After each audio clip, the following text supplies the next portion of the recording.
السلام عليكم ورحمة الله وبركاته إن الحمد لله نحمده ونصلي على رسوله الكريم সহিহ বুখারী শরীফের সর্বশেষ হাদিস বিখ্যাত সাহাবী হযরত আবু হুরায়রা রাদিয়াল্লাহু তাআলা আনহু থেকে বর্ণিত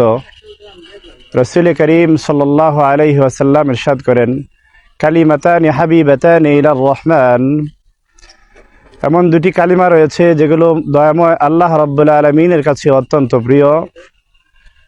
খফিফাতানি আলাল লিসান অথচ জবানে উচ্চারণ করা একেবারেই সহজ সাকিলাতানি ফিল মিজান কিন্তু মিজানের নেক পাল্লায় হবে অত্যন্ত ভারী কালিমা দুটি হচ্ছে সুবহানাল্লাহি ওয়া বিহামদিহি সুবহানাল্লাহিল আযীম। প্রিয় দর্শক, তাই আমরা এই কালিমা দুটি বেশি বেশি পড়ার চেষ্টা করব ইনশাআল্লাহ। আল্লাহ সুবহানাহু ওয়া তাআলা আমাদের সকলকে পড়ার তৌফিক দান করেন।